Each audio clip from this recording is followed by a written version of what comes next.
Oh, okay, it works. Huh, that's fun.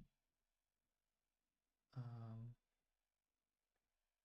so I'm not entirely sure if this is working or not, but I'm trying to using Twitch and I guess on YouTube as well. So I hope both are working. I need to test, but as the title suggests, I want to learn Astro, and it's probably a bit different than the usual stream. I'm not sure if this functionally working properly or not. I'm just trying out the plugin in, and hopefully it works on Kick as well. So uh, yeah, we'll see how that goes. So I'm using Scrimba.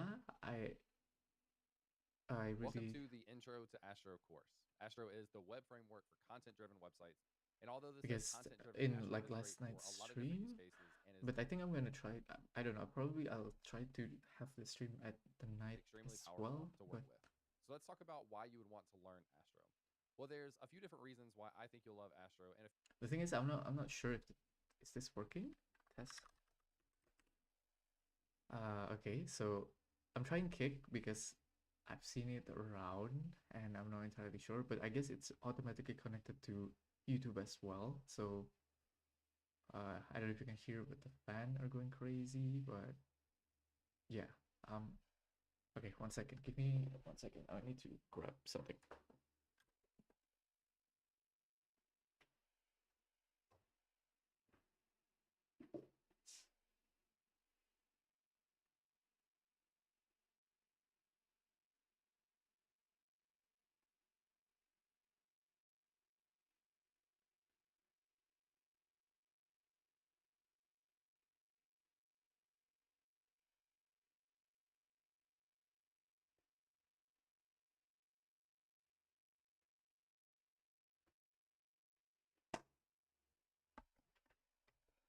Okay, so both works.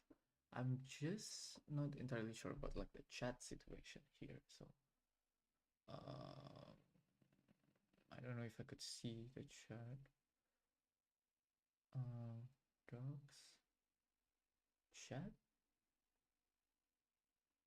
Okay, I can see the chat. Okay. Oops. No, I'll make it floating. It's fine, but I have to sign in.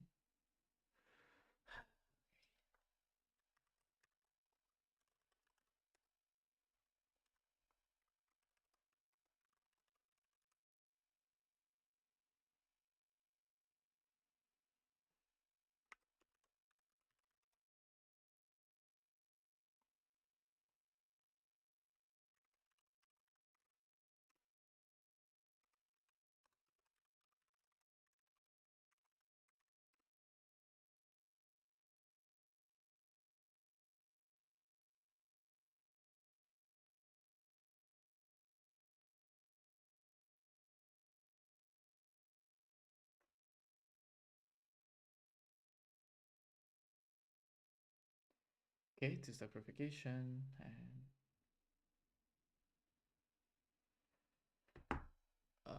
yeah, continue. Sorry, I'm just trying to figure out how this would work.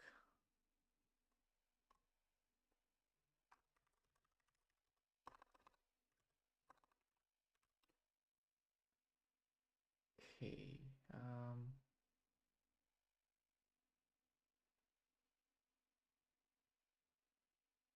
It just opened a new chat.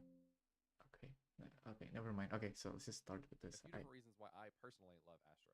One is that it's performant. Now, Astro by default does not ship any JavaScript to the browser. This means less bytes that the browser has to download to be able to load your site. Performance is becoming a bigger and bigger topic in web development. Users are looking for really fast websites. And honestly, if your website loads slow, they're likely to move on to another website and then move away from yours. So performance is incredibly important, and performance is a really big focus in Astro. Now, in addition to that, Astro has a simple process for managing content. And I would say, in my experience, Astro is the best framework by far that I found for managing content. So you can think of content like maybe you have a blog and you write your blog in Markdown files, for example. And we're actually going to cover handling that scenario in this course. but you can also work with data from resources other than Markdown. You could work with data that's in a JSON file. You could pull in data from a headless CMS. The content editing and rendering experience inside of Astro is top notch, and Okay, every okay. feature that they add around it just continues to get better and better. Now, in this course, we'll particularly cover one of my favorite topics in Astro, which is content collections, which is Content what collection. Astro Okay, uses to simplify that whole process. roger that. Now, the last thing is the modern dev experience. Anytime Astro adds a new feature, I know that it's going to be one of the best versions of that feature across any framework. I'm so excited for how far the platform has come and to be able to share that with you in this course. Now, my name is James Q. Quick, and I've been doing this type of thing for a long time now. I've been teaching or speaking or doing some combination of both of those professionally for over 10 years. I'm currently serving as the head of developer experience at a small startup called MakeSwift. I joined them a few months ago back in October of 2024. But I've also been doing content creation and being an instructor since 2013 when I started my career. And in this case, I'm able to share with you my favorite framework in Astro, and I'm incredibly excited about that. Now, this course is actually in collaboration with the Astro team, so we're grateful to have their insights and influence into this course to make sure that we provide a top-notch learning experience for you. So let's cover really quickly what we're going to cover in this course. We're going to build Nice. this site. Now, this is Okay, going to be a personal site for you cool. that you can use for your portfolio projects, for a blog, for contact, for resume. We're going to include all of that. And you can actually see all of the pages that we're going to create. You can see we have a landing page with a couple Nice. of different sections for a header, projects, a blog. We have a dedicated page for projects and blog, and then we have the details page for a blog post as well. And then lastly, we have a contact page. Now, one important thing you'll want to know is how to toggle open and close the slides in case you need to reference them while you're doing a challenge or something like that. To do this, you can use the shortcut Command Y on Mac or Control Y on Windows. Additionally, you can also use the yellow button in the top right of your screen to trigger the slides open and close as well. That said, we're going to learn and build a lot with Astro in this course. I'm super excited about it, so let's get started. Okay, so let's continue. Now let's talk about your project setup with Astro. Now, a lot of your setup is going to be taken care of for you inside of this course because we're going to provide starter code and then the commands to be able to run your application. But I wanted to share really quickly how you would do this on your own if you were inside of your own local development environment and not inside of the course. So to get started with Astro, you can run the command npm create Astro, and then at latest, we'll grab the latest version of Astro. And this will generate an entire starter application that you can use, and it will look something like this. This is a screenshot from the Astro documentation, and you can see there's several different and this will generate an entire starter application that you can use, and it will look something like this. This is a screenshot from the Astro documentation, and you can see there's several different directories in here, all of which we'll explore in future videos. But we have our source directory where the majority of our code lives. We have the public directory where we have public assets like images, icons, our resume, for example, and then we Yeah. have some configuration files. Okay. Now, again, we'll cover all this inside of the course, but just to show you, this is what the starter code is going to look like. Notice there's a couple of different things that are already created for you, and there's only a couple of slight tweaks that we've started you with that you wouldn't get out of the box from starting from scratch with Astro. And we'll make sure to cover all that again in the next video. Now, in addition to that, if you wanted to run your application after you've already run the command to create your application, you can do this running npm run dev. And this will create a live reloading server. And this means that whenever you save a file, that'll automatically refresh the application that's running, and you will see those results inside of the browser. Now, this is another thing, again, that's already been taken care of for you using the runner inside of Scrimba. So you can see the command here, npm run dev. You can see that that's already running. You can see that our application is running at localhost :4321. And then you can see the output from your application inside of the terminal down here. Now, lastly, you'll see your browser window here where you can see all of the information. And then if we wanted to just show that this is a live reloading server, I can put hey in here, save this, and you'll see that pop up. So the workflow that you'll have in this course is anytime you open a new scrim, your code will already be running, and you can go ahead and follow along with the course. If you ever need to, you can rerun your runner if you have some sort of issue, but each time you open a new scrim, that should already be running for you. But at least you know the basic commands that you could run on your local machine if you were in your local setup.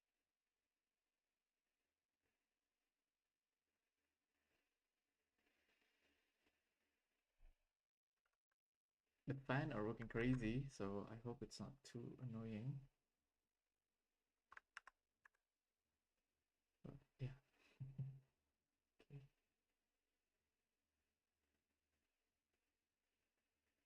I don't know if it works on how does it work on Kick, but I hope it's okay.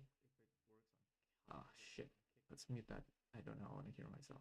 Let's now start to take a deeper look at the starter code that you'll be starting with for this project. Now, you can see that I already have this running. You can see this is the default Astro page that's showing up in the browser over here. We can expand this browser and kind of see what it looks like on a bigger screen. We'll go in and out of moving this on different sizes so we can really get a feel for what the application looks like on different screen sizes. But just know that we already have this running, and this should be running by default when you have the runner running. So what this runner is configured to do, it's configured to install your packages, and it will run automatically, or if it doesn't run automatically, you can come over here and start to run that yourself, and that will run your application. Now, inside of our source code, you'll see some basic things. If you worked with any JavaScript framework or Node.js or something like that, you're probably familiar with the package.json file. This is where we define all of our dependencies, which in this case is just Astro. Now, inside of here, we have a few different scripts. We have the dev command. That's actually what is running now to show this live reloading version server of our site. Then we have a few other commands: build, a preview, and Astro. We also have an Astro config file. We won't really touch much in this course, but this is where you can work with Astro integrations to add additional features to what you're working on in the Astro ecosystem. So inside of this config is where you would define that. We have a tsconfig file. This is for working with TypeScript. We're going to work a tiny bit in TypeScript. Mostly, we're going to work with defining interfaces for prop types for a component. So defining what sort of properties a given component should So have. there is still Now, most of this is using going to be done for you, but we TypeScript. will kind of cover what it means and what the syntax is. So if you're new to TypeScript, this should be pretty introductory for you and a good start. If you have some experience with TypeScript, it should be pretty straightforward for you as well.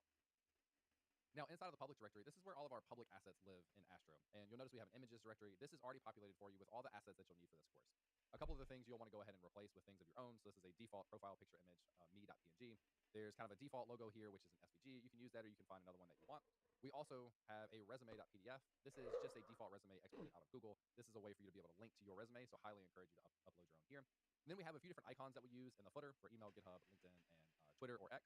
We have an image that we use for blog posts, and then we have images for our projects as well. So all of those assets live inside of the public directory, which basically means they're just available on our site whenever it is running.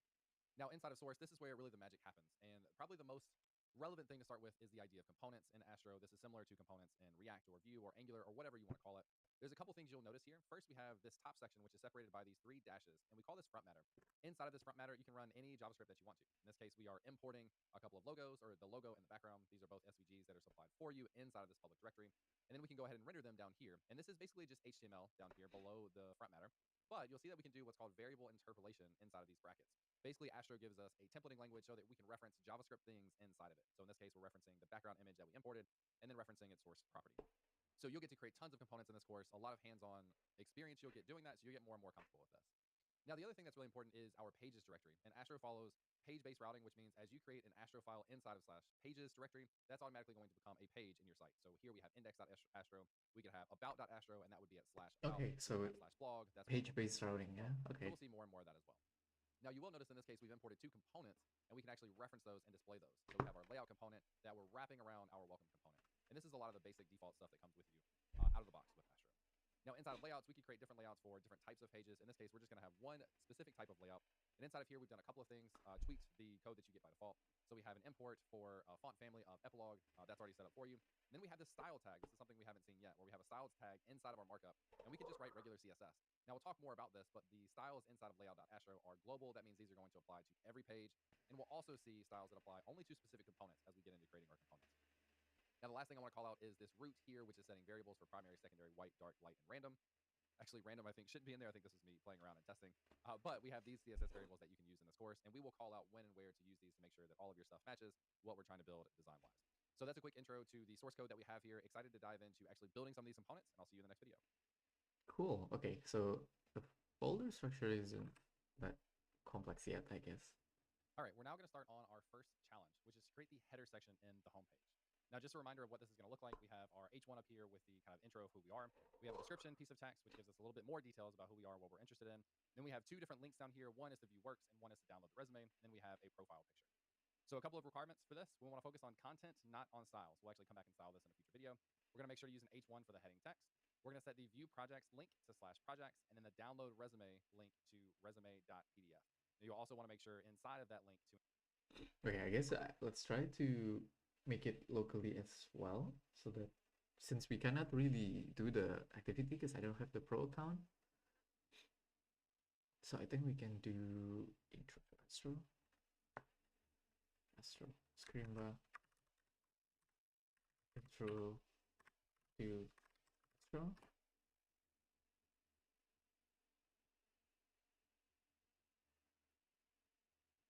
I'm going to use Z because it's probably going to be the least memory usage on. And it's probably lagging because my RAM is hogging up all the stuff. Okay, I think I can just close this.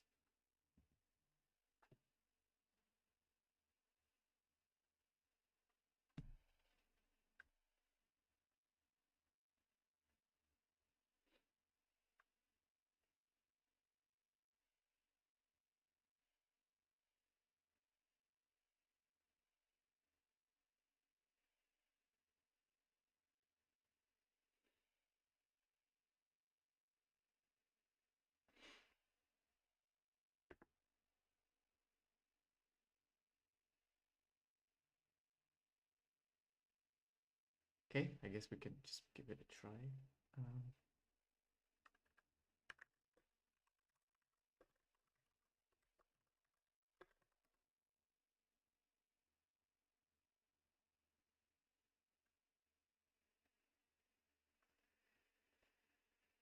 think let's just use the basic helpful starter one. It's probably gonna be different since the course might be a few months old. So let's just use the starter. Okay. Oh wow, this LI is pretty neat, pretty nice. The color, I meant. So, oh god, I don't think I could run the dev server though. That's the issue because I probably use too much RAM to stream to both the Twitch and sorry, to YouTube and Kick. But yeah.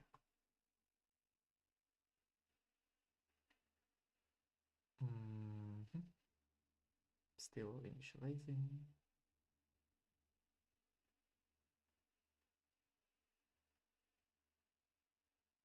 Okay.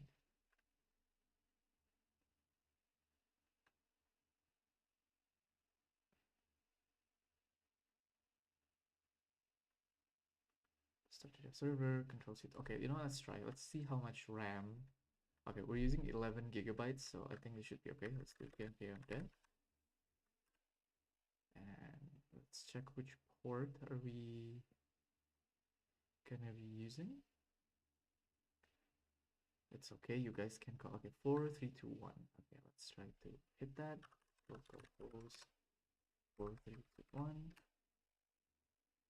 And there we go. Nice. Okay, so we have the. Wow, what is this? Okay, this is, I guess this is like the dev tools. We have this public with the logo and icon. And then the source with the components. So I guess this is how we input the stuff. This is the page. So I guess if we go to, let's try to create like a about.astro. I don't know.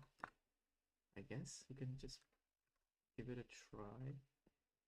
Or does it not work that way? Maybe. So I guess what we can do is, I don't know. Yeah, this is just me experimenting and see. Okay, so let's install the extension. Thank you, Zed, for the notification. Okay.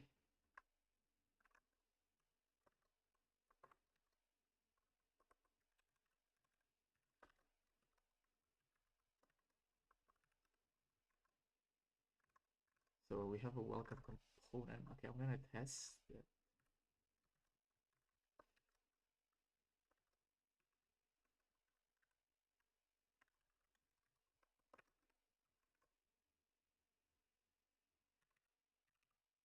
Okay, so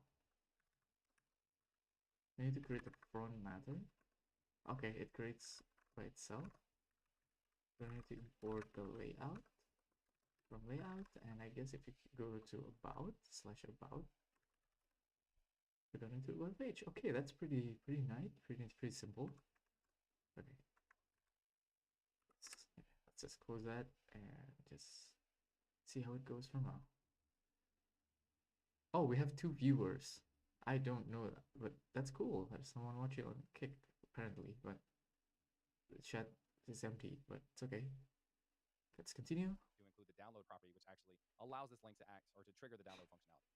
Now, optional requirements that I highly encourage you to do is to basically make this your own. Upload your own resume, use your own image of yourself, Might as well. personalize the header. Let's do it. So if we come back to the source code, you can see we've got some starter content here. We have our header section. Then inside of that, we have a section for content, and that's going to live side by side with the image that you'll add in here as well.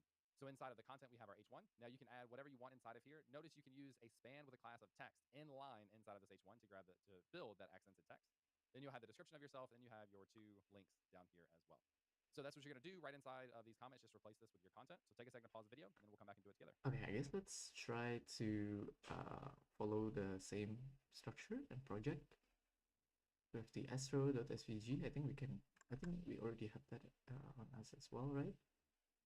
I think we have astro.svg, we have background.svg. It's the same. For component, I think the same. For astro, it's also the same. For layout, we also have the layout. It's this layout styling, it's also the same. Okay, it's a bit different, but it's okay. Maybe we can copy paste the layout to make it the same. Um, okay, so I've been learning a little bit about Vue as well, and the components maybe similar. I mean, like it's yeah, similar with React, similar with the other framework as well. So maybe we can change our layout to be similar as well. So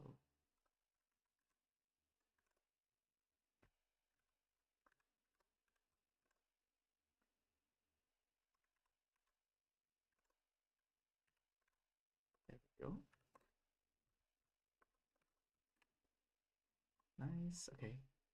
The layout is the same. The index is going to be, let's copy the index to be similar.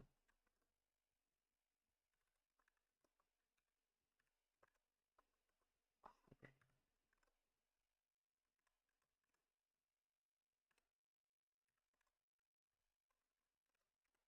There we go. All right, hopefully that went well for you. Let's go ahead and start to work on this. We're going to take the H1 and say, hi, I am Astro. Again, I'm just doing kind of the dummy content here. You'll want to make this your own. And then inside of this, we'll add a class of accent. And this will give it the accent color. We'll Okay, say let's just follow stack, the and then we'll close that span. styling. And then we will say specialist, so full stack specialist. All right. And then we have our description. I'll just go ahead and paste that in. And I'll tab this over a little bit. Then we have our two different links that we're going to include in here. We'll style these again in a future video, but we're going to both be anchor tags. And then instead of grep, this will be an href. And this will link to /projects. And then it will say view projects. I think in the screenshot we showed, it said view work. So you could name this however you want. In this case, we're going to stick with projects. And then we'll also have an href for the resume.pdf. And this will actually need to start with a slash as well. So how we reference this is based on the public directory. So if we look inside of the public directory, inside of that directly is the resume.pdf. So that's how we reference that. And then we'll make sure to include the download property. And then the text will be download resume. And then we'll close out that anchor tag. And then lastly, we'll add our image. Now the image is actually going to be relative to the public directory as well. So inside Okay. of here, we'll have a source. I'll close this out and we'll come back and edit this. So inside of the source, if we go into, Asset. not source, but inside of images under the public directory, you can see we have the me.png. So this will be slash the images slash icon. me.png. Okay. And just a reminder that this public directory, all of these are assets that are available and can be accessed publicly through the URL if you get the structure right. So just anything inside of public, just start with slash and then whatever the directory file system is from there. So let's save this and we'll see if we have this showing up. Good. Let's give that a try for our Astro.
Okay, sorry. Let's try to do that. Um,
nice. Oh, that's so cool. But does it have a class though?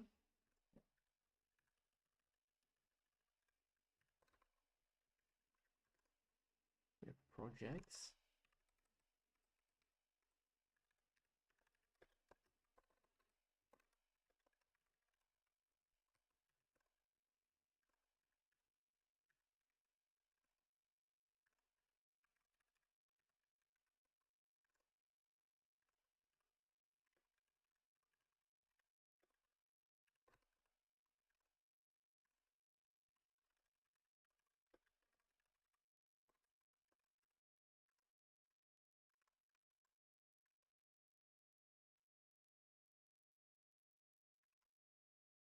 Good. So we have our title here. We have we're using the accent class. We don't have the styles for this yet. That's something we're going to add in a minute.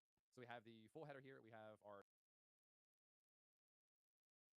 Don't really have an image of that that clover, so we can just find an image for us of the clover. Let's use the, I don't know. Let's use just this one image. Let's save image.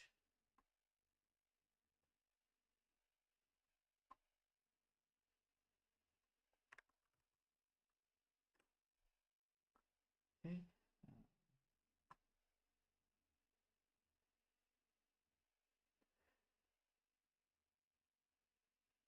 Okay, job. It's gonna be a bit different, but it's okay.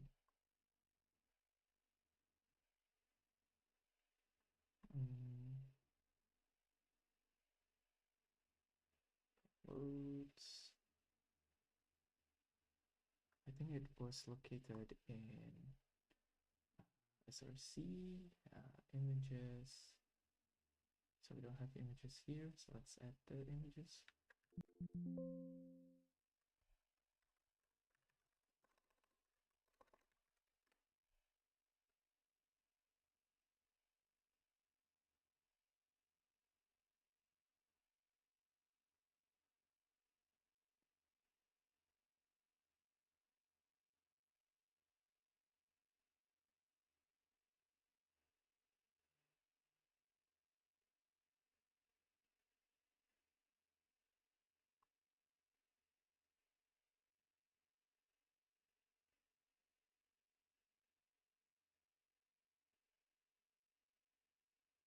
Oh, sorry, it's inside of the public.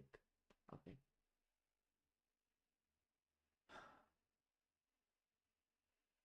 right? Images and then source.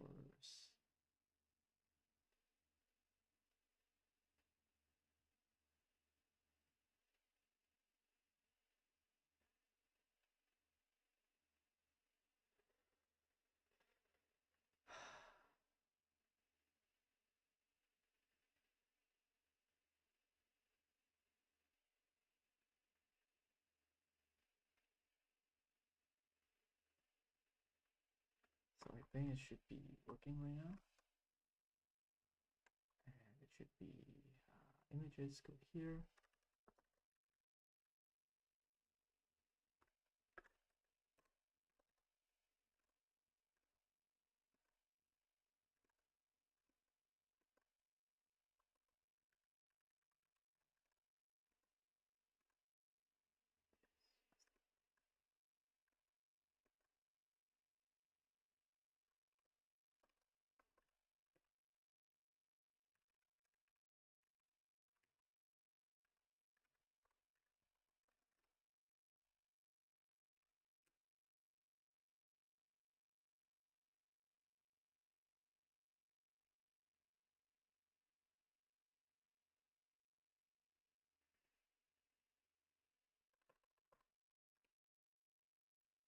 Okay, the image is a bit too big. We're definitely gonna need to style it properly later. I think it just sets the. I think it's inside of the layout. Yeah, we haven't styled any of the images, and I think it's just gonna take the whole thing, but it's okay. Our description, we have the two links. If you actually hover on these, you should see that they show up with the right URLs in the bottom left of your browser. And then we also have our image. So that's going to do it for the header section. Again, we'll focus on content in this challenge, and in a future video, we'll work on styling this the way we want.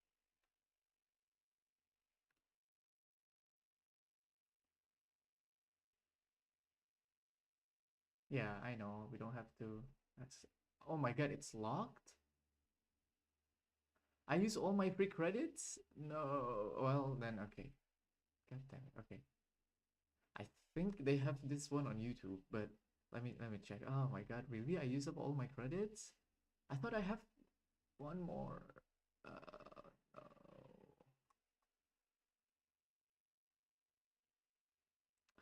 Okay, then that's okay. Wait, yeah, let me. Well, that's unfortunate.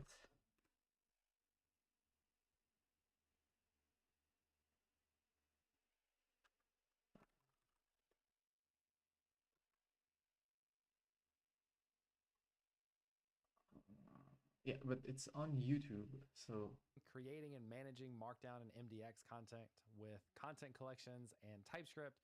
We'll talk about dynamic routes, and we'll even, at the end of this video, get into deploying this to Netlify and Vercel. We'll also talk about the server-side capabilities of Astro, going from a statically generated site to a server-side. well, this is terrible. I thought it was. Oh, okay, never mind then. Sorry. Oh, that's a bus, and like it's just not as I intended it to be.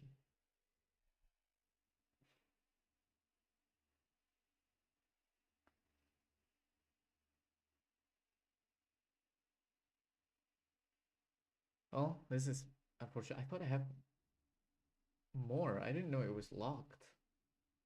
Can I get the? Well, this is bad. Okay.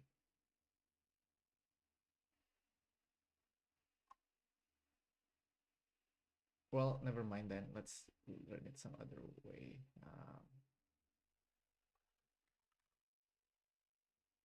Oh, it's not free? Well, okay. Can I have a free trial then? Okay, you know, it's okay. Let's try then. Okay. Let's start a 30-day trial.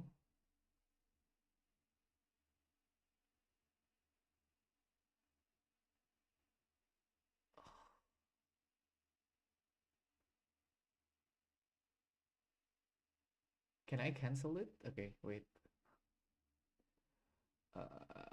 can I cancel it before the 30 days trial?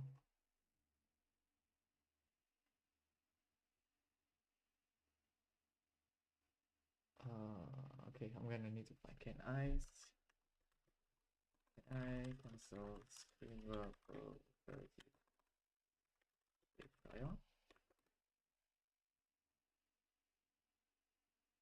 Yes, you can cancel your user anytime, including during the debate. Once canceled, it will be retained accessible for future until the end of the winter. You can usually mention that within your account.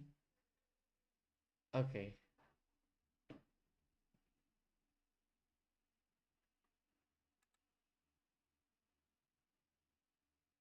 Oh, wait. I think from student developer pack there is. Wait, yeah. I think they have something for Scrimba.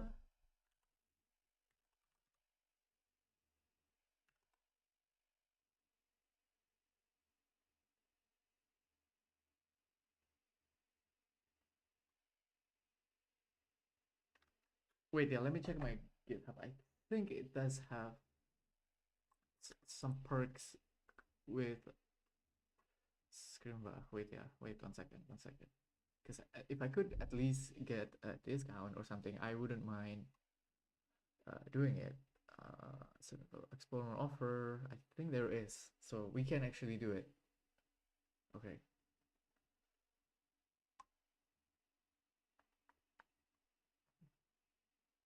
No, there is. Yes. Okay. Because we have the.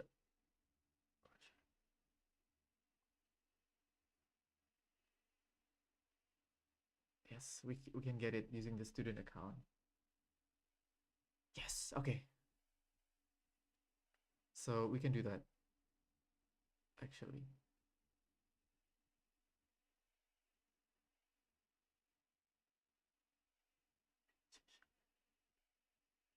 Scrimba jobs? No. It was the the course platform is Scrimba because okay, log into Scrimba for GitHub. If GitHub recognizes your student status, the free one option will appear. Click on the lower.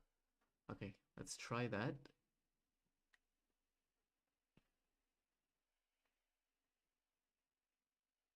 How do we do this? Let's please check on the check.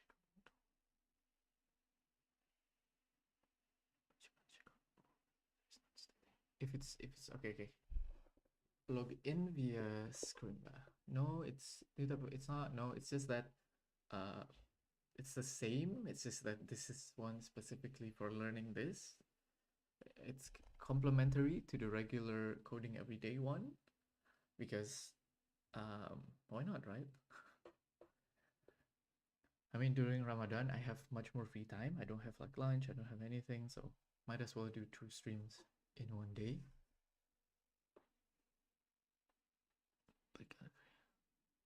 So okay, how do I level up your coding skill? How do I get it though? If GitHub recognize your student status, which I am using GitHub to sign in, the free 1 month option will appear. Click on the upgrade button, select a subscription plan. Your chosen plan with have a 30-day free trial period. Please check on the checkout model.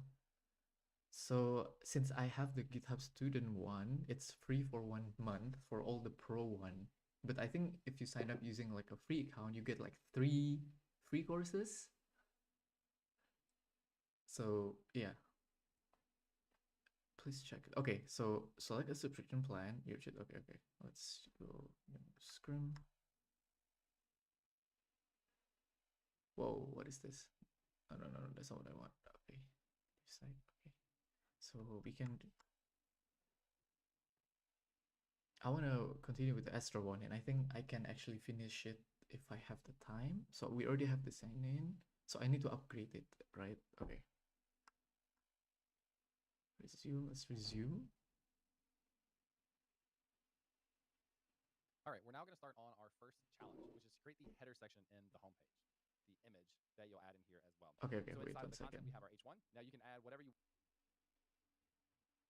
Is it this one? Start the 30-day one, or which one is it? Like, how do I upgrade to the free trial one?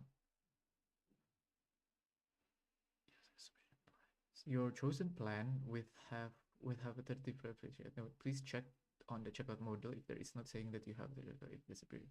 Full access applied. Do I have to still start 30-day trial? Okay.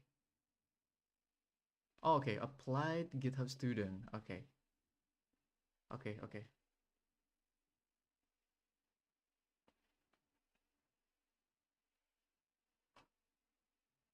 So I do not want the yearly one. At least if I charge accidentally, that's gonna be the 30 one. So let's start. Okay, so it is applied GitHub student 30 start 30-day trial. But I still need to check out, do I?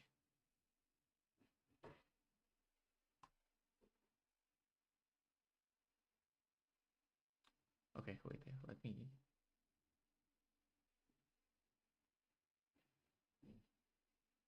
Okay, so it is 0, but after trial, it's gonna. Okay, you know what? Let's just. Let's just. Okay, 1 second.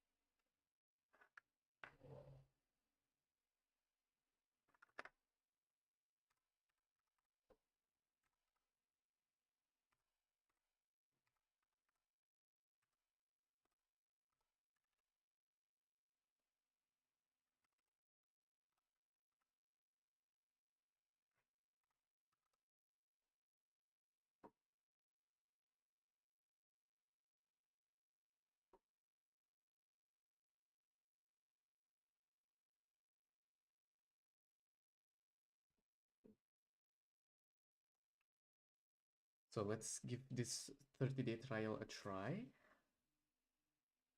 Tap to verify. Okay. It's just gonna use it for verify, but it's gonna cost 0, and then I need to cancel it before I forgot to pay. Confirm. Got it.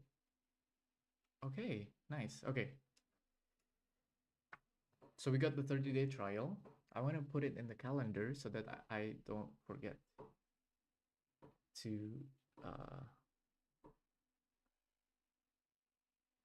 so let's do that. Okay, it works. So I just need to sign up and pay. It's free. It's Scrimba. Yes, so it is So now free. we have our header content inside of our index.astro homepage route. But we want to start to work on organizing our code a bit more. We can break sections like this out into their own components. So let's talk a little bit about what components are in Astro. So components in Astro are actually very similar to components you might have heard in other frameworks like React, Vue, Angular, etc. And there's a lot of benefits to breaking out our code into different components. One, we get to organize these a lot better. We get to save code in individual areas and spread them out across different files, which makes them easier to reason about, to know which piece of code lives where, and to know what is happening inside of a given file as we break those out well and consistently. Now, the other thing is reusability. This header section that we're going to work on in a video or two is not one that we will reuse, but we will have other components that we will end up reusing throughout this course. So you'll see how not only we get to organize code a lot better using components, we also get to reuse code in different areas of our site. So let's take a little example here. Let's start with inside of our components directory. Let's create a new file, and I'll just call this test.astro. And inside of here, we could put really whatever we wanted, but we could take an H2 and we could say, this is a first test in Astro. And then we'll close out our H2 like this. And we can save this. And then we've talked about, or we've seen this already, but let's actually see this hands-on, which is inside of our homepage, we need to import this component. So we'll start by saying import, and then we'll type the name of that component, which is test. And then in this case, we'll do the path to that file. This is going to be inside of the components directory, and then inside of the test.astro file. Now, you may or may not have seen the 2 dots here before. Basically, what that means is you're going up a directory. So from inside of this pages directory, which is where index.astro lives, you go up a directory back to source, and then you go down a directory down to components, and then down to test. And let's just make sure that this works by displaying this component inside of this file. So we'll save this, and we should see that this shows up right here. Okay, so we proved that cool. this works. This is the general idea of what we're going to do with these components throughout the rest of the course. So I think we're gonna have a challenge to actually move this header section into its own component, and then do the exact same thing where you're going to import this into the root page. Roger that. Okay, nice. All right, now that you know a little bit more about reusable components in Astro, let's go ahead and create the header component. So how much RAM are you using? We're using 2 gigabytes of RAM. Okay.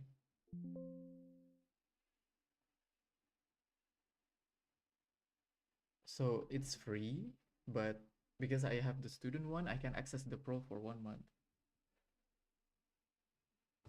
Okay. And we've got a couple of simple requirements in here. We're going to take the content that we created in a previous challenge for the header section, and we're just going to move that into its own component. So we're going to take that section, move it into a new component called header.astro, and then import that into the root homepage and delete all of the header code directly within the homepage. Again, just to reiterate, what you'll want to do is just like we did for the test component here, you'll create a new component inside of the components directory called header.astro. Then you'll import that here, then you'll replace this whole section with referencing just that one component. All right, so take a second to pause the video and then see how you do. Okay, since we can actually do this here, but I guess we can just skip them, right? Or do we want to try it? Okay, then let's give it. Let's do it. It's new file. Let's do header.astro,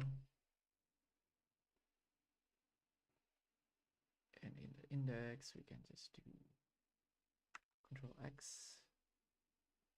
I think we can just do that, and then we can just do no.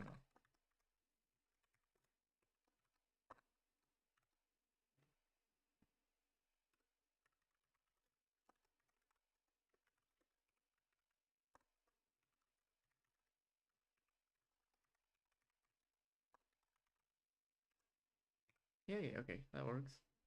Check.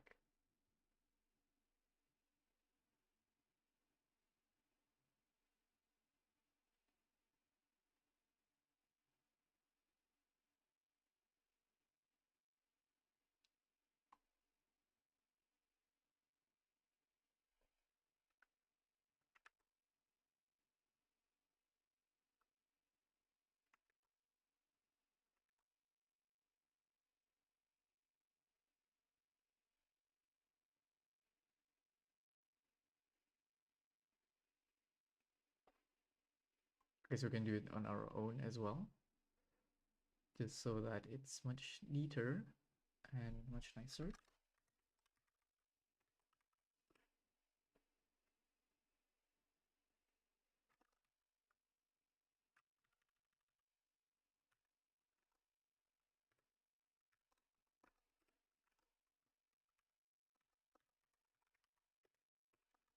Okay.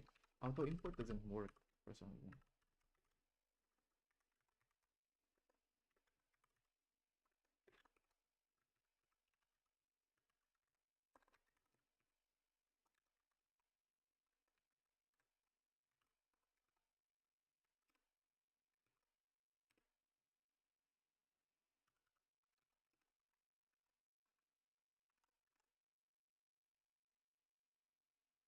All right, so what we're going to do is inside of our components directory, we're going to create the header.astro.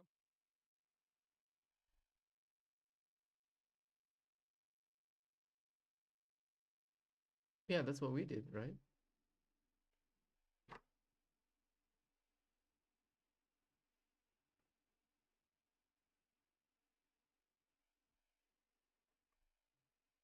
And then we're going to basically just copy and paste. And actually, we could cut if we wanted to. So we could cut this out of here and then paste this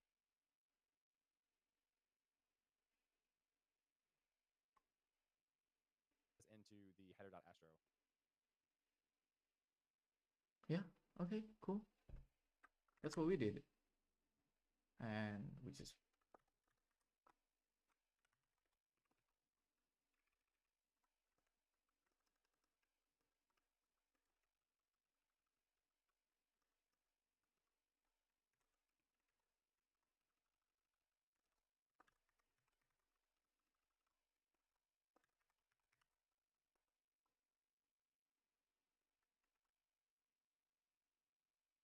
New component, and I'm going to format that a bit and then make sure to save that. And then from here, we just need to import this. And I'm going to replace this test since we're not using that. Last thing we want to brackets and then close that. And then hopefully change the structure and the friendly as one of them gets to be too big and too difficult to follow and understand. As we start to add more code, we'll create more components so that each of them or none of them gets to be too big and too difficult to follow and understand.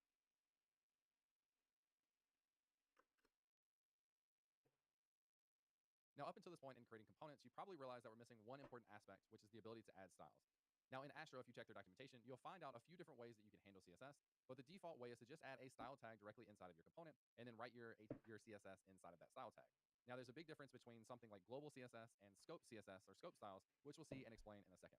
Now, we're just going to use base CSS inside of this course, but just know that you do have the ability to use the CSS library like Tailwind if you want, or things like Sass or Less if you're familiar with those. But in this case, we're going to stick with just vanilla regular CSS. Now, we should talk a second about what scoped styles are. Styles that are scoped are only applied to the component or the elements within the component that it's defined inside of. Now, that may sound a little complicated, but it's probably a little easier than you think. So let's see this hands-on to get a really good idea of what that means. So I'm going to go inside of my index.astro component, and I'm going to create a style tag. So let's just come down here, create a style tag, and then we can close out that style tag. And then inside of here, I want to style something that's inside of the header component. So let's just look for a good example. Well, in this case, we have a paragraph tag with a class of description. So let's try to style that. We can add a p tag and then add a class of description. And then we can add a color of red. I don't know why, but this seems to be the default way to see if your CSS styles are working is by just adding the color of red. So we would expect that this text on the right would update and be red. But if we save this, we notice that actually isn't the case. That stays the exact same color, which is kind of confusing. And that's because styles by default in Astro are scoped to the component that they're defined inside of. What that means is these styles will only be applied to elements that are directly inside of this component, and it doesn't apply to any elements that are inside of nested components, for example, the header component. So if we were to add a paragraph tag with a class of description, and then gave this a should be red, and then save this, you'll notice that this, which should be red, is actually red, but the same matching, or what you would think would be matching CSS selector, is not being applied to the nested component. Again, that's because these styles are only being applied to elements that are directly inside of this component, not to anything in the nested component. So let's work on moving this out. But first, let's answer one question, which is, if that's the case, that styles are scoped by default, how do we apply global styles? Well, we've actually already seen an example of this. So inside of the Using the is Astro file, global you'll see we have a direct. style tag that does a few different things, basically just base reset CSS for our website, in addition to the CSS variables, which we'll talk about more later on in the course. The main thing that you'll notice, though, is the style tag is annotated with the is global directive. As you might expect, this directive applies these styles globally across your site. So if I were to add the same selector in here, p with a class of description, and set the color to red, you'll notice that this is going to be applied because this is being applied everywhere. Now, if I were to copy this or cut this and then save this file, that will go away. And then we just want to show really quickly that we can apply this inside of our header component. So let's paste in this style here, save this, and now you'll see this is working again.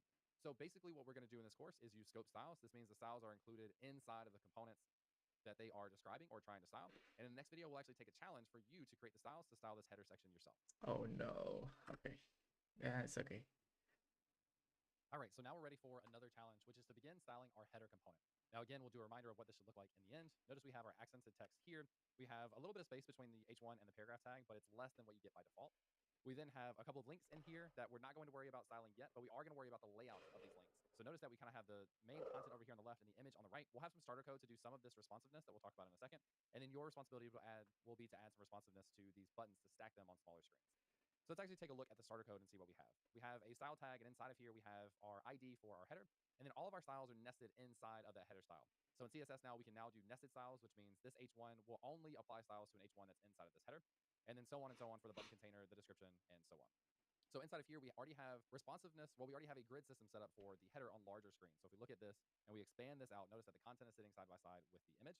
If we then make this smaller, notice that that image stacks on top. And that happens with this media query here, where we say if the width is less than 1,000 pixels, we want to actually tweak this to stack the content instead of setting it side by side. So that part is already done for you. Your responsibility is to fill in these comments and to fill in the styles associated with them. So for the H1, font size, margin bottom, display of flex with a flex direction of column to make sure that this text stacks appropriately. We want to set the accent to the primary CSS variable. So we set the color to the primary CSS variable, make this a flex container for the button container, and use gap to separate the links. And then down here, you'll want to replicate this media query for a max width of 600 pixels, and then update your button container to be stacked content. So basically a flex direction of column instead of a flex direction horizontal. So those are the Let's places that you'll need see to if fill I in. Go still ahead and pause remember the video and see how you CSS. do. Oh god, okay.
That's is that how you use the variable? Okay.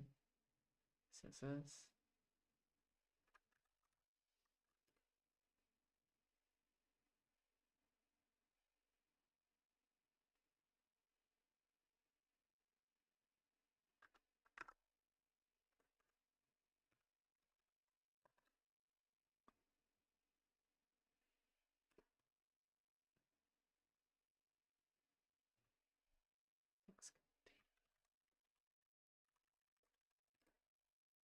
Sorry, I forgot.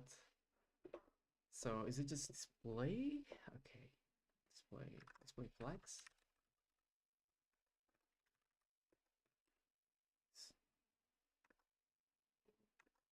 And then I think the flex direction is automatically that. I'm not sure.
Is it just like that? I'm not sure.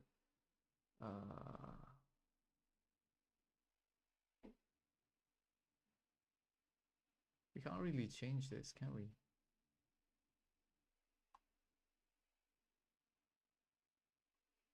Does it stack? I'm not sure.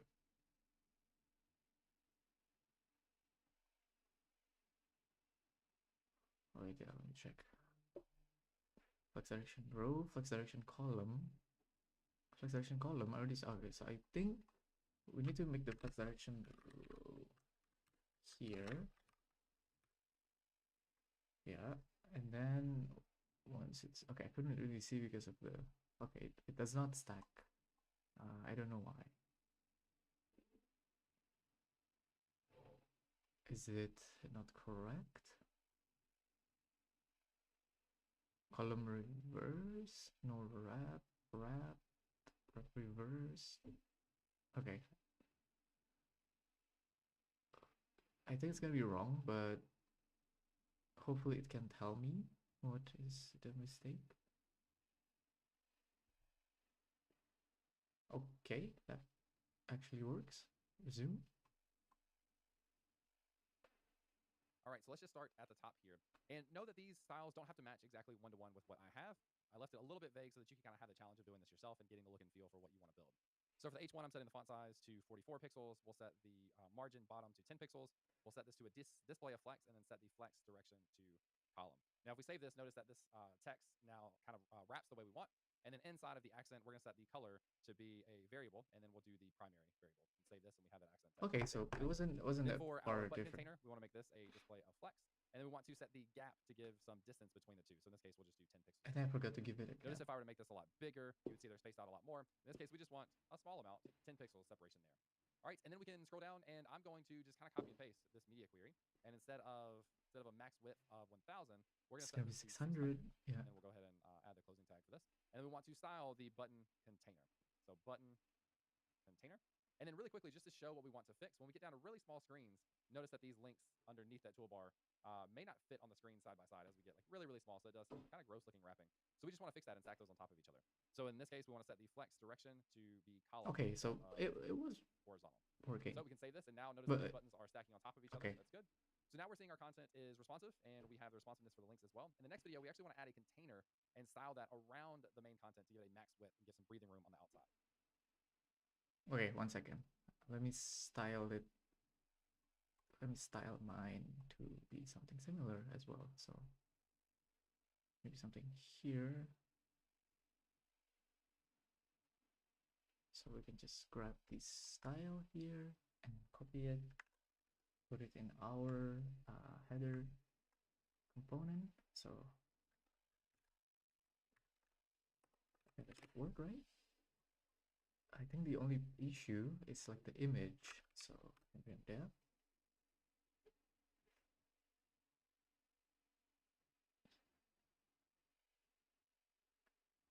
Yeah, it's just that our image is a bit too big.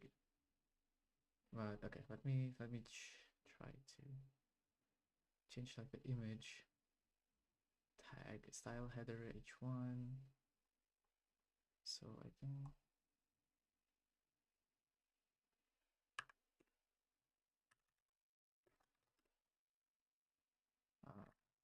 is it how to make like image nice? So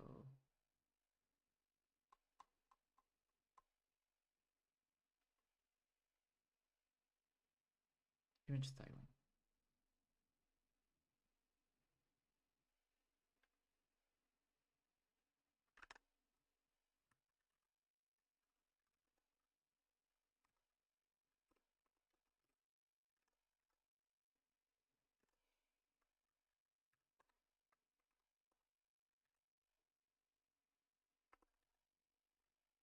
That doesn't look nice, is it?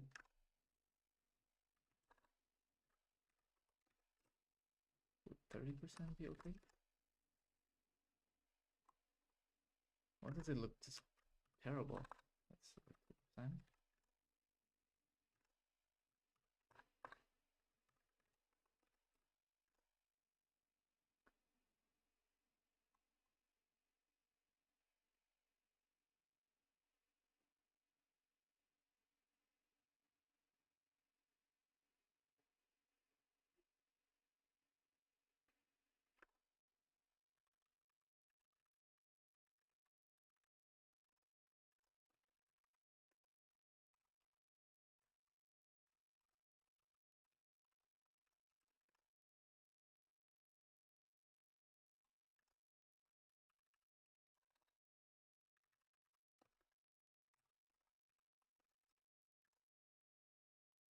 Well, that's not good. Why is it clipped like that?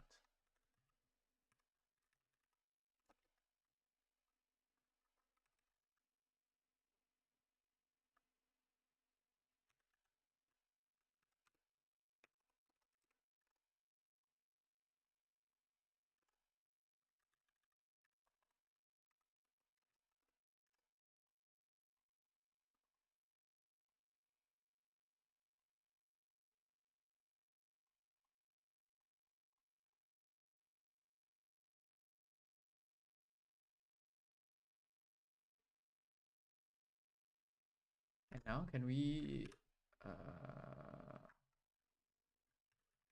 put pattern?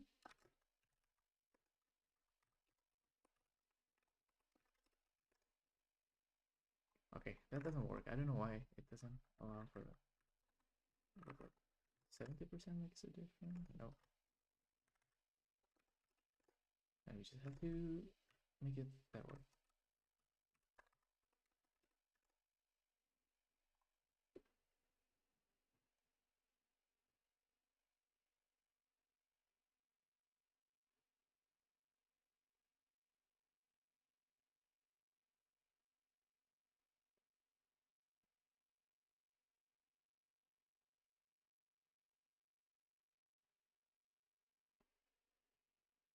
Maybe adding a little bit of margin to like the image, because oh, this is the button stack, so it's just like because the image is a bit too big. So just object it.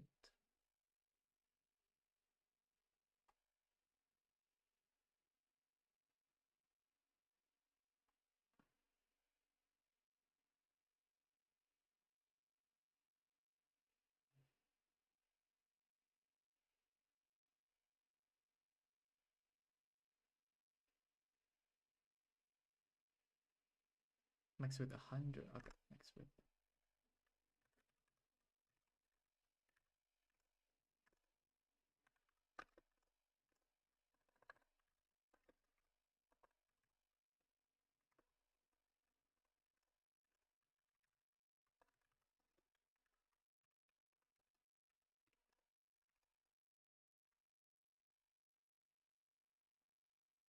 Okay, I think this is much better. Like it's this size of that. Okay. Why can I apply like the clip path there? Or giving it like a proper border. It just doesn't look as nice as I thought it would be.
Okay. I think let's just skip it. Photo.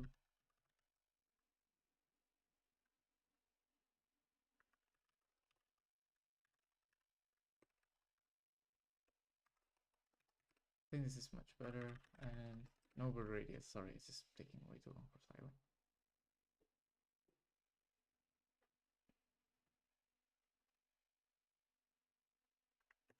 All right, we're now going to do a follow-up challenge to the previous video where we're going to continue to style the header in this part 2. Now, what we want to focus on is setting the max width of all of this content so that it's centered on the page and has breathing room on the outside on the x-axis. Now, the way we're going to do this is by using a container div, which is something that's very, very common. And actually, if we look at the source code, we already have the container div added to our header component. So notice we wrapped all of the header component with the container, the div with a class of container. And then inside of styles, we've also gone ahead and added that .container class. Now, inside of here, your responsibility is to style this container by setting a max width to 1100 pixels, centering the content inside of it using margin auto, and then setting 60 pixels of horizontal padding and actually 0 pixels of vertical padding, so 0 and 60. And then there's a bonus where we can set the horizontal padding to be a little smaller on smaller screens. And a hint of this is to look down here and maybe copy one of these media queries to be able to set those styles when the screens are smaller. So that's going to be the challenge for this video. Go ahead and pause, see how you do, and then we'll come back and do it together. Okay, cool. Okay. So we're gonna apply some max width.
So let's go ahead and just expand the browser so we actually get a feel for what we're looking at here while we're doing it. Let's just go line by line. We want to first start by setting the max width to 1100 pixels. And as we save this, maybe nothing changes unless we start to expand this a little bit more. You can kind of see that it's got this max width. Notice the image is sliding over with us, but we'll see this a little better in a second. The next thing we want to do is center the content. And this is using a margin zero auto trick. So basically this says no margin top and bottom, and then left and right, we want to automatically set the margin, which basically means to center. So if we save this, we now see that this content is moving all to the center, which is nice. Then we want to add the padding. So we want to have padding, and we want to have 0 vertical padding, and then 60 pixels padding on the I left and right. forgot the If zero. we save this Why and get down do on smaller screens, notice it'll maintain that padding, and this is already starting to look a lot better. Now, one thing we can do additionally is to set the media query for smaller screens to make that padding a little bit less. And you'll notice as we get down to really small screens, that's a lot of padding to have on the outside of this content. yeah, So okay. let's go ahead and create that media query. And to do this, we're going to say at media screen, and then we'll set the max width to 1000 pixels. Again, this is an arbitrary number, so you can kind of pick whatever works for you. And then since we've nested this inside of the container, we can do a neat little trick where we just use this character, and then inside of that, we can start to style. And basically what this character implies is we're going to style the same thing that this Oh, style okay, container this is implies. new. So I this didn't means know is we're this. continuing to style the dot container class, since this media query is inside of, or nested inside of, the styles for dot container. So here, we'll just set the padding to 0, and then something smaller on the outside, like 24 pixels. So notice now we get the smaller padding on the outside. We could I even didn't go a know little bit that. smaller That's on nice. smaller devices. Okay. And then also The notice more as you we get know. on bigger screens, that padding gets a little bit bigger. And we have the max width, and the content is still centered. Now notice we didn't do anything with vertical padding or spacing. We will get to that in a future video. But for now, we have the core styles for our header component.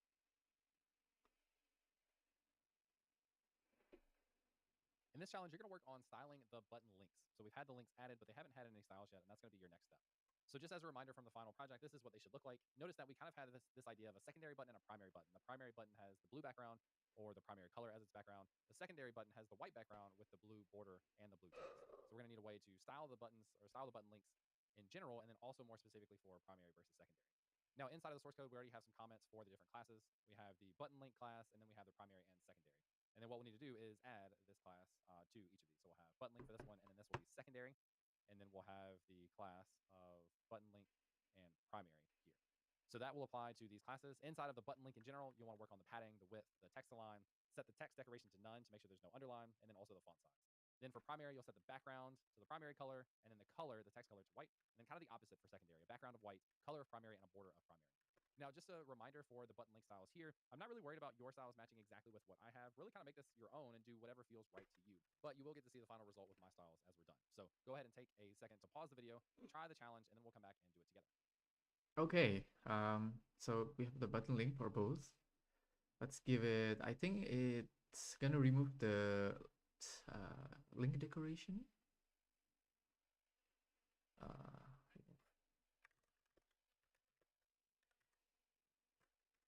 It's, I forgot it's the,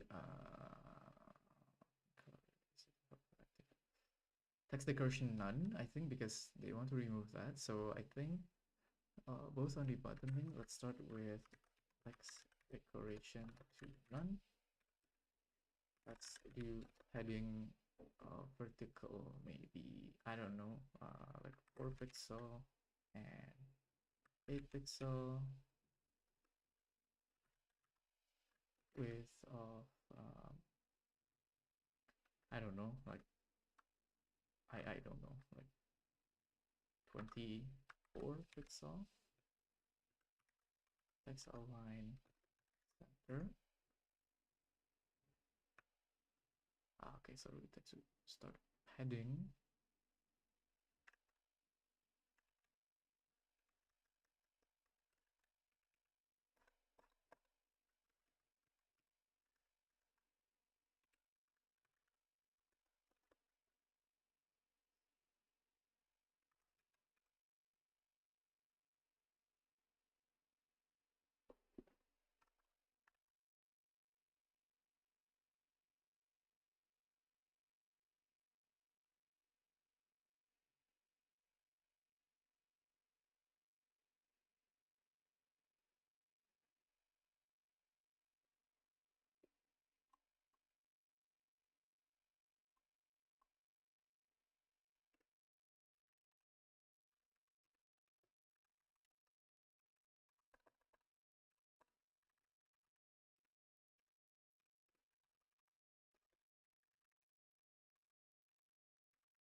That's not what I want. Why is it like that? How is it well done? Okay, that's weird. All right, so Okay. inside of the button link component, we want to add some padding. So I'm going to say 14 pixels on the top and then 32 pixels on the outside. In this case, we're going to set the text decoration to none. That'll get rid of the underline. We'll set the text align to be center. And then I'm doing a hard-coded width. So I'm going to set the width to be 230 pixels. All right, so if we save that, we see that Okay. they are taking up the width that we want. And now we really need to get to the colors. So on the primary, we're going to set the background to be the var and then the dash dash primary. And then we're going to set the color to be white. All right, so let's save that. And that looks right. And Okay, then maybe for the my center, width it's is basically a going to be bit the too inverse of that. small, So right? we'll set Okay. the background to white. We'll set the color to the primary variable. And then we'll also give a border. And this is going to be 1 pixel solid. And then we also need our colon here. So 1 pixel solid and then var I primary. did the exact same thing, or is it the reverse? Okay. Never mind then. So button link, padding 1432, text decoration none, text align center, with that, and then we're gonna do primary. It's not primary has the background better. Primary and that.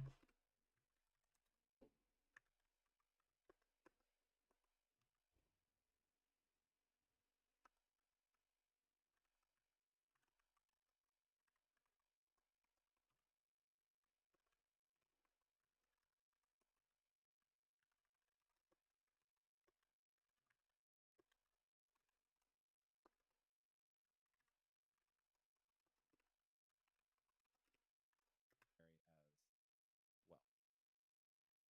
All right, so those buttons are starting to look pretty good, pretty close to what the final challenge is. Now, again, feel free to make this your own and kind of experiment with this and make some tweaks and design decisions. If you have any opinions, feel free to do that. But for now, that's going to wrap up styling everything in the header, and we'll move on to a future video.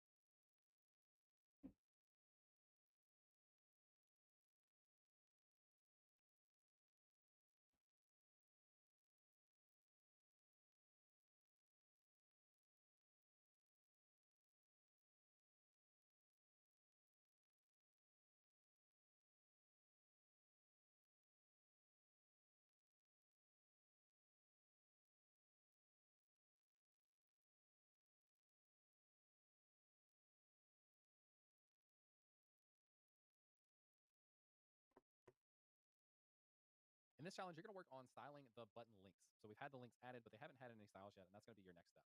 So just as a reminder from the final project, this is what they should look like. Notice that we kind of had this idea.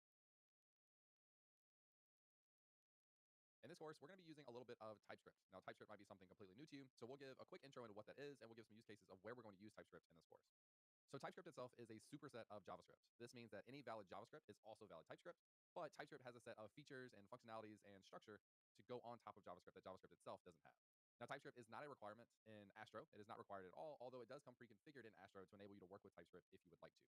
Now, TypeScript, one of my favorite things, is it help add structure to your code and clarity to your code. For example, with a function, you can define what type of data that function is going to return. And in our specific case, we're going to use this to define types of properties passed to components. So one of the things we're going to work on next is a button link component. So I'm going to go ahead and create this button link component, buttonlink.astro. And we've talked about the idea of front matter in the past in these Astro files. This is basically the ability to run any Hello, sort of JavaScript hello. we want to, We or have TypeScript in this case, inside of these three brackets. okay. There So is let's just someone on kick. Hello, hello. I don't know. We have Sunwol and we have Zeke Chaos. Hello. I can share a stream in a kick community to help you hit the floor. I replace and earn per stream at Discord. Okay, yeah. Okay, yeah. Why not? You know, even though it's a bit sus, but I am taking every chance that I could get to start learning or earning or a little bit of both.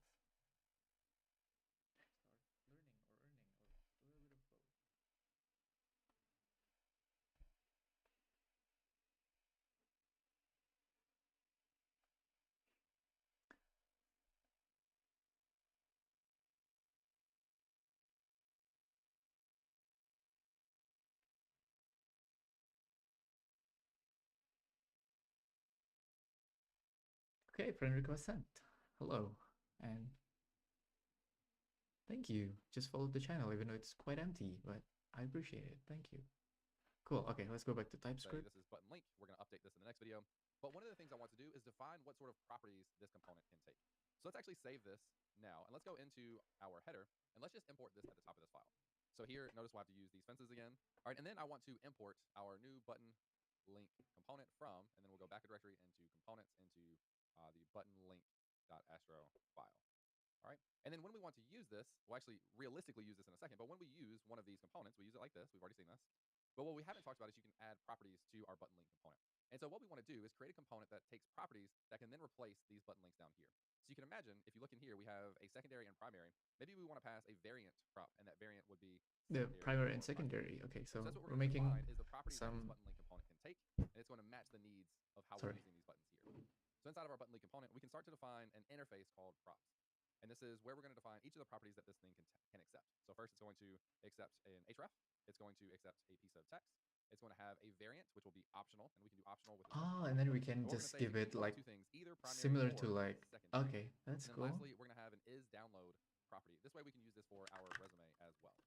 All right, so there's our interface. And then from this, we want to get reference to each of those properties. And we can do what's called destructuring from astro.props. So if we want to define what props this component takes, we do this with an interface named props. And then to access those, we access those from astro.props. And here we can destructure these from astro.props. Now, one thing you'll notice is I'm giving a default value for variant to be primary. Now, the last thing I want to show you before we get on to the next video is if I wanted to then render an anchor tag and I wanted to use this href property as the href inside, we can use the. Do we need the bracket syntax? Okay, we don't need the See, props we're because. the href property. We would then be referencing the text property, and then we could close out the a tag. Okay, passing in both nice. href and text, ideally. Well, actually, these are required, so they will be passed, and then we can reference those here. So that's a little bit about how we define interfaces and then access those properties for a given component. In the next video, it's going to be your challenge to finish creating this button link component. Okay, one second. Yeah, let me try to do it local. We have href, we have text, which is also a string, and then the variant. Thank you. This download is also optional. So yeah, I remember that it's the optional chaining one.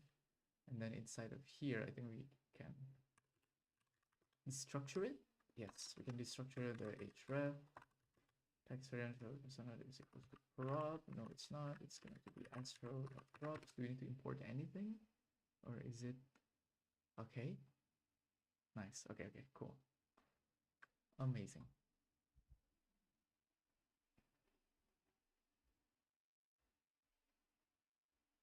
All right, so in this challenge, we're going to work on finishing the button link component. And there's a couple of different things that you're going to have to do. One, you're going to have to figure out how to conditionally add the download property. You're going to have to conditionally add the primary or secondary class. You're going to need to move the styles for the button link to the component itself, and then replace the links with the button link component inside of the header. And then bonus points if you want to add some additional styles to the button link for hover effects. So let's see what we have. Inside of the button link component, we have a couple of different comments here. Okay. We have a note here that you're going to have to set the class, and the class will be the button-link class, as well as either primary or secondary, and you have to figure out how to conditionally apply that. Then inside of here, we've got a little bit of starter code for conditionally applying the download property to the anchor tag.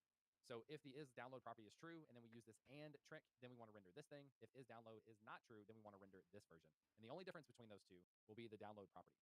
Then lastly, we want to copy over the CSS here, and then inside of the header component, replace these two links with the button link component. And I didn't mention this specifically, but when we move those styles over, we want to remove them from the header component. So take a second to pause the video, see how you do, and then we'll come back and do it together.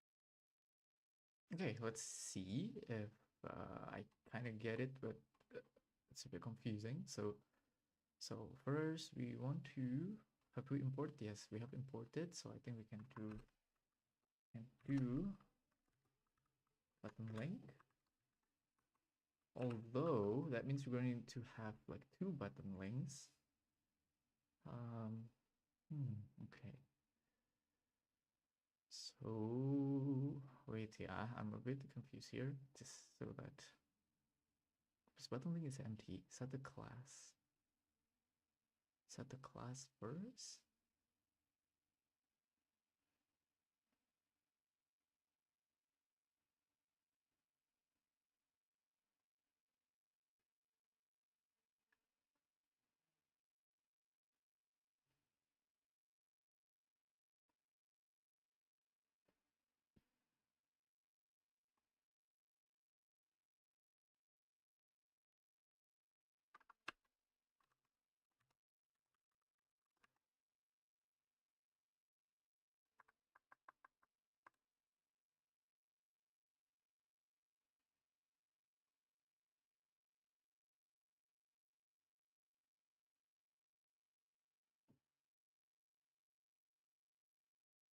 What does set the class mean?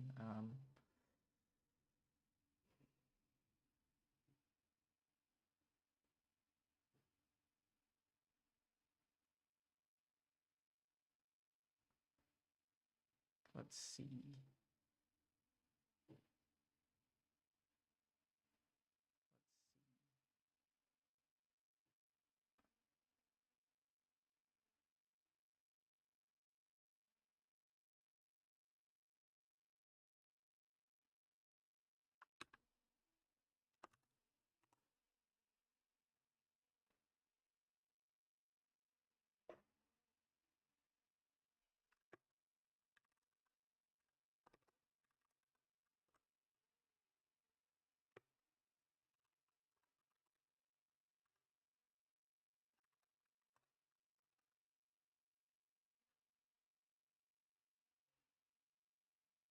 I want to go back to like the last minute of it. Like, how did he? And then we could close out the A tag. So we're passing in both href and text, ideally. Well, actually, these are required, so they will be passed, and then we can reference those here. So that's a little bit about how we define interfaces and then access those properties for a given component. In the next video, it's going to be your challenge to finish. Okay, okay, okay. Let's try. It's probably gonna be wrong, but it's okay. Let's try it. All right, so in this challenge, we're going to work on finishing the button link component. Let's do the challenge. So if it's has the is download, that means it's going to have the download. It's gonna have the download here, and it's gonna do that. Gonna add text, so something like that, and then in the class, is it okay? Which one is wrong here?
Does it work like this, or is it still as like a string?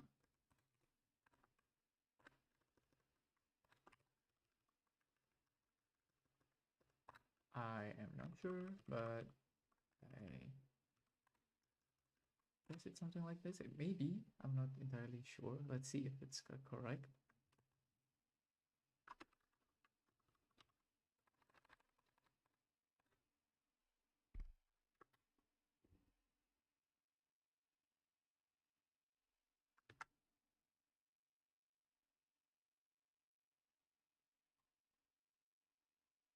Do we put the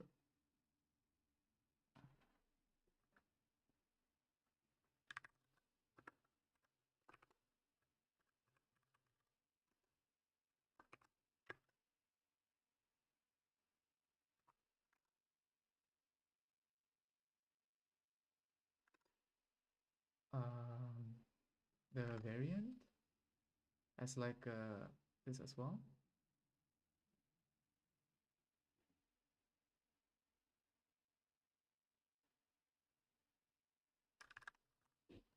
Oh, okay, thank you TypeScript for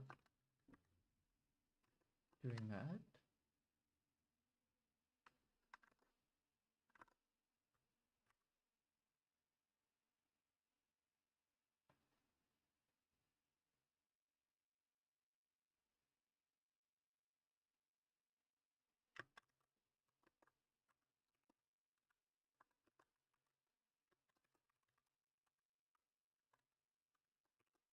So something like that, I would assume.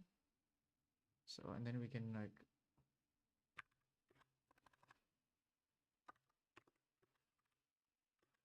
remove that, and let's try to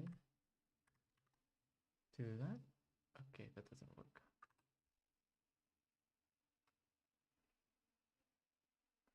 I want to test if that's working. Okay, that's working.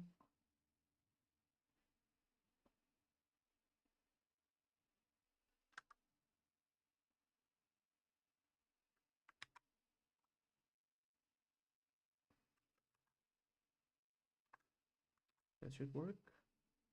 No? Okay.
Unexpected? Is it still unexpected?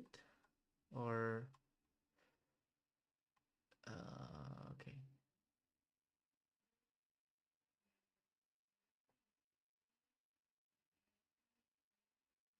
So do we like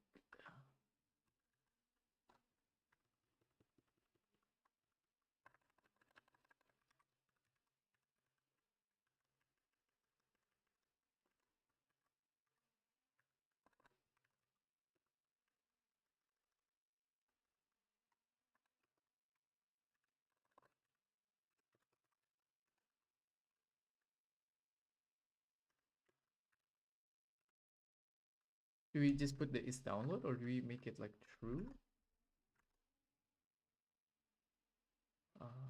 Just is download then. Okay.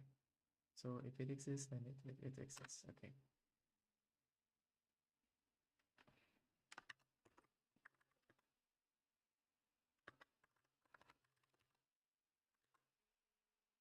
Okay, it doesn't wasn't able to use the style, so I guess it was because does it use like the JavaScript template syntax like this if it's like a string?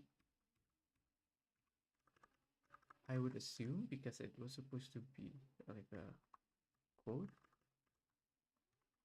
So maybe this will help. No, it doesn't. Okay. How do we apply it then for the variant?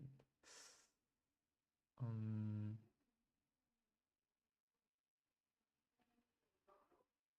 is it with the adding like the dot here?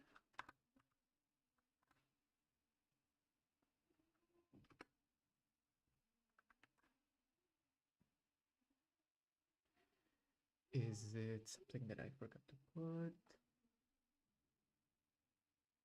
Let's check the solution. It's probably gonna be wrong, but I am glad to be wrong anyways.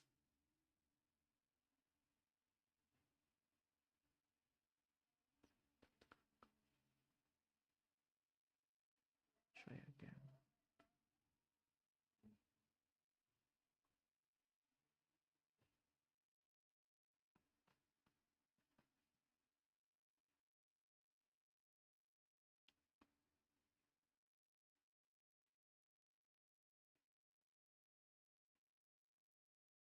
Can we do like a console log somewhere?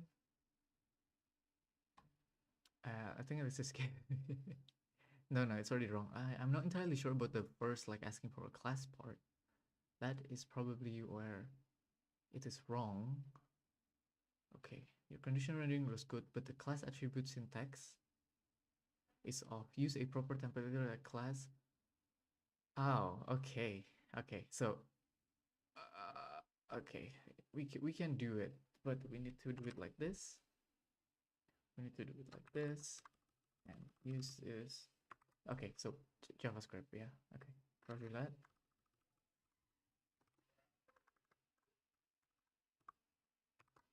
So I think this should work now. There we go. Okay, yeah, I think that should be correct. Thank you for the tips. Nice. Is it a website? Is it? Wait, okay.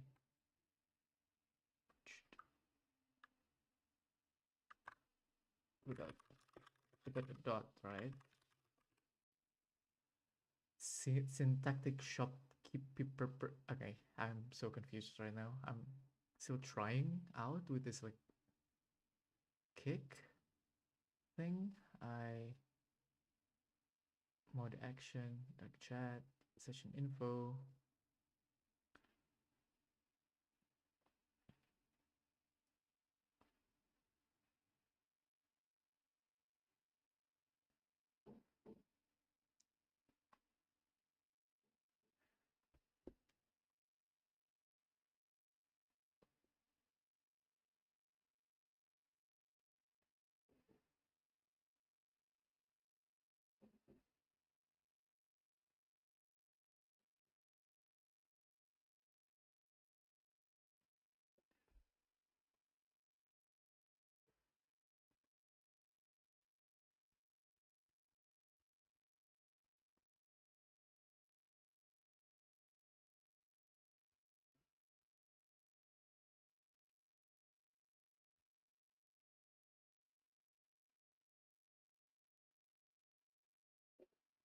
All right, so inside of our button link component, again, we're going to have an anchor tag with an href that is set to the href, and then we'll set the inner text of that to the text property.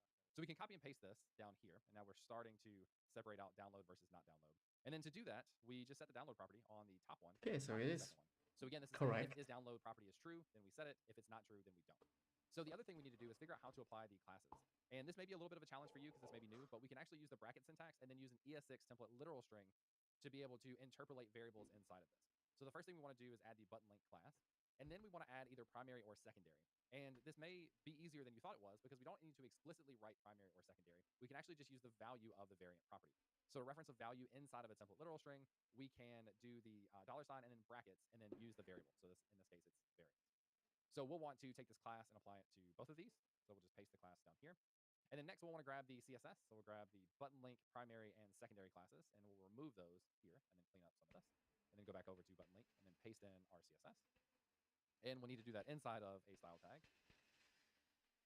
So we'll come down to the bottom here and close out the style tag, and then tab button link over a tiny bit. So that ought to be pretty close. Now inside of header, we need to replace those two links with our new component. So in this case, we'll have our button link component. We'll say the href is the string projects. We'll say the text is view projects. And then we'll say the variant is secondary.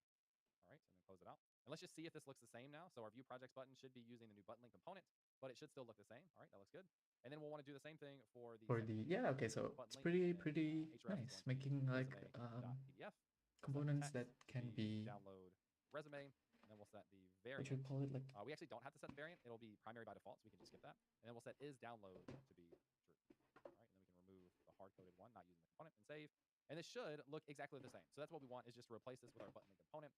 And we have all the styles and everything we need inside of the component itself. This means that we can reuse these, or this component, in other situations in future videos.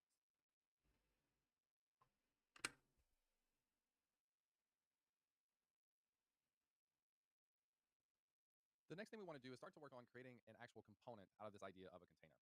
Now, this is very common when designing web pages, is we usually have a reusable container, which we can reuse throughout the different sections that we have. We'll actually differentiate between a section and a container in a minute. In short, a section we're going to use to be able to handle spacing between different sections vertically, and then containers are going to be used for max width and for padding on the outside on the left and the right. But we'll get to that in a minute. The first thing we want to focus on is the idea of creating this header component. That's actually going to be your challenge in the next video. It's going to be straightforward to a certain extent, where you'll copy over the div with a class of container, and then you'll copy over the styles for that container, and then you'll import this container here. But one of the concepts we haven't talked about yet is the idea of the slot. And that's basically the ability to reference a container component here, and then somehow itself be able to render all the things that are inside of it. In React, you hear these called children. In Astro, this is called the slot. So to be able to display the content that's inside of a given set of tags, we can use the slot component. So let's see an example of this. If we go back to our index.astro, notice we're doing this, or a lot of this is already done for us, with this layout component. So this layout component, inside of it, we are referencing our header component, and then inside of the layout component, somehow it's determining how to be able to display everything that's inside it. So if we go back to the layout component, we can see we have a lot of different things in here. We have some HTML, the top part here, we have some styles. Then if we look inside of the body, we're registering what's called a slot component. So this slot component is basically synonymous with whatever is in between the two tags used for the layout component. So again, if we look inside of the index Astro file, we have our layout. What's inside of it is the header. We're passing that to the layout component. The layout component then displays that information by referencing the slot component. You don't have to import this anywhere. You can just type this out and it will work just as you expect. Now, again, the beauty of this is if we add anything more inside of here, like hey there, and save this, this information is going to get displayed up here as well. So let's go ahead and save this. And in the next video, your challenge is going to be to create the container component from scratch with all the things that we just talked about.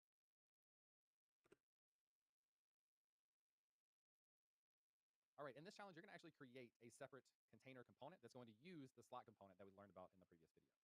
Now, if we look at the source code, just as a reminder, we have the div with a class of container that is wrapping the header component. We also then have the associated styles inside of the style tag for .container. So your responsibility is to go into the components directory, create a new component called container.astro, and then you'll want to copy over this top line and the closing div, and then inside of that, use the slot, and then also make sure to copy over your styles. So go ahead and take a second to pause the video, see how you do, and then we'll come back and do it together.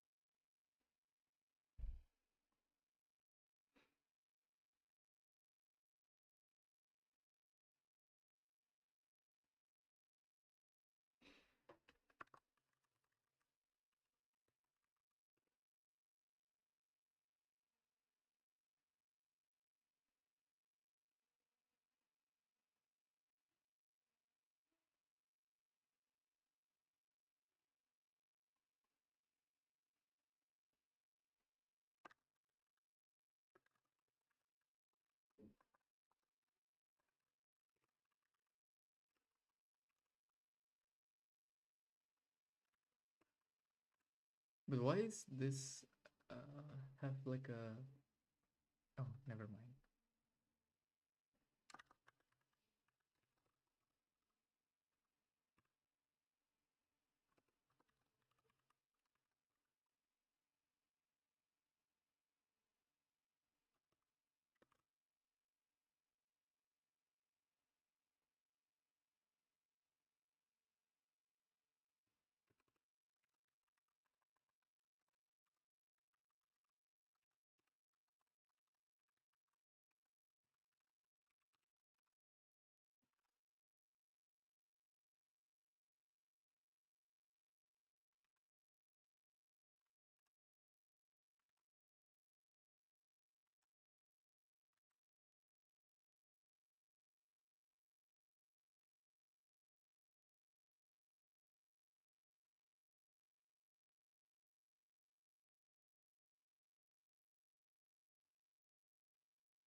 I don't know if this is correct or not. Yeah, it's probably not correct.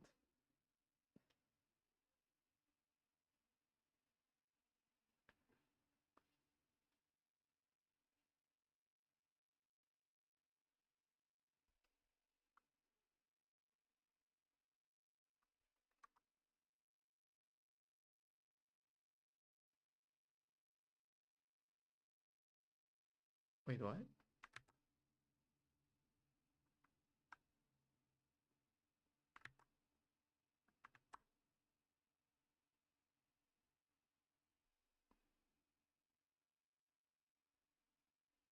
Oh,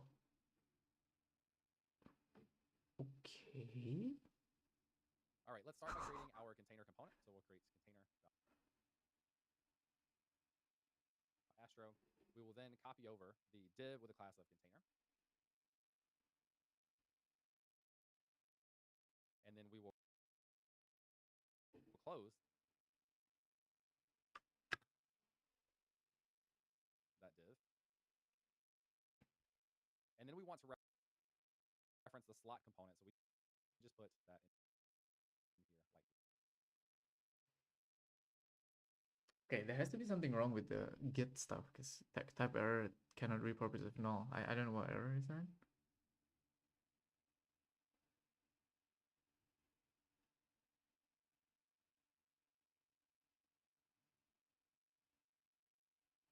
Okay, cool. That works, I guess. All right, in this challenge, you're going to actually create a separate container component that's in here like this. The next thing we want to do is actually copy over our styles. So we'll close out the style tag, and then we'll copy over the styles for .container. So we'll go back over here and paste those in there, and then we can format this a bit. All right, and then what we want to do is replace the closing div here, and now import the container from, and we'll do // and then container.astro. And then we want to wrap the entire header with this container component. So we'll create the opening tag and then the closing tag. And as we say this, hopefully nothing changes. It should stay the same, but now we're actually leveraging that container component. And now as we say, we see the results do stay the exact same. Our container component is still working the way it should. Notice we have our max width and the centered content, but it's now in its own component that we can reuse throughout the rest of the course.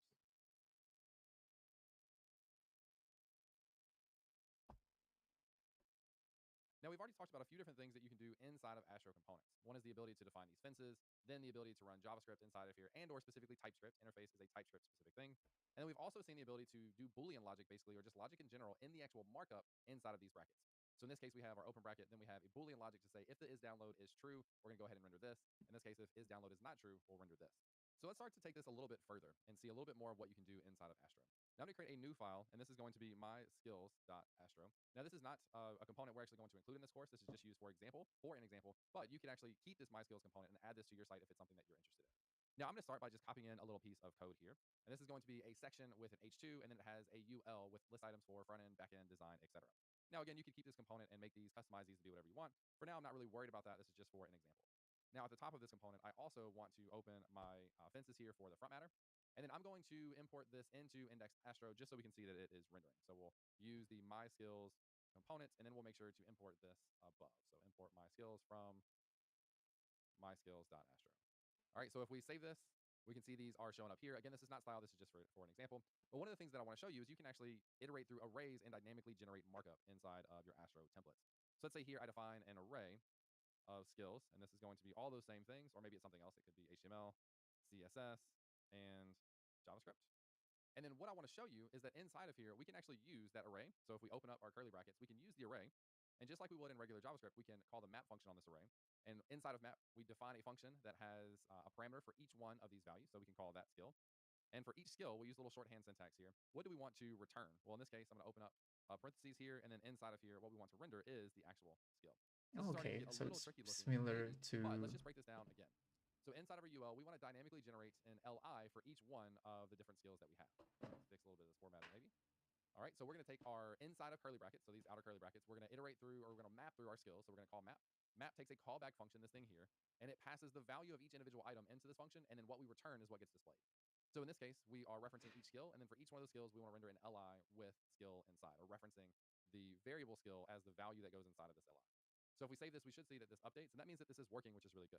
So this is just a way to show you a little bit about some additional things that you can do inside of your Astro components. Now, know that the syntax will work for something like React as well, so this is not a unique thing to Astro, but it is a good core concept of things you can do with components in general. Now, the last thing I want to show you is we can also create a variable for heading here and call this my skills. And then inside of here, we can reference this heading down here. So heading is what we called it. Save this, that should stay the same. For now, we're using additional variable interpolation. So this is actually a pattern that will follow in some of the future components. So make sure this is something that makes sense to you. Go back and rewatch this video if you need to, because we'll continue to iterate on this pattern as we create new components. Okay. Well, I guess I am gonna stop right All right, there. for this challenge, you're gonna work on Oops. creating a My Project section component. Yes, it's already been 1.5 hours, almost 2 hours, but it's okay. I was testing this because I want to start doing it on Kick as well. But yeah, I guess it was nice. It was not bad. It's just that since I'm using the what's it called? It's gonna connect to Kiki either way, so you know, it's fine. I guess it's okay. Yeah, hopefully I don't know how much, like, the minimum to get monetized on both on YouTube. We're still far away, but almost close. But yeah, then again, it was nice learning new thing. It was okay. We used the free, no, not free. We used the well, it's only 2 hours anyway, so I think we can actually just finish this in like 2 or 3 days. But yeah, looking forward to it. I think I need to do something after this, but I think tonight I will continue the regular stream as well, continuing with the design, and hopefully can implement it using Astro. And yeah, so I guess that's it for today, for now, because I think later I will try to do it again. So hope everyone have a great day. I hope I didn't burn my laptop because the fan has been going crazy. But yeah, I'll see you on another day, on another, well, later in the coding every day, and probably in another learn Astro until I get a job or other JavaScript framework. So yeah, we'll see how that goes.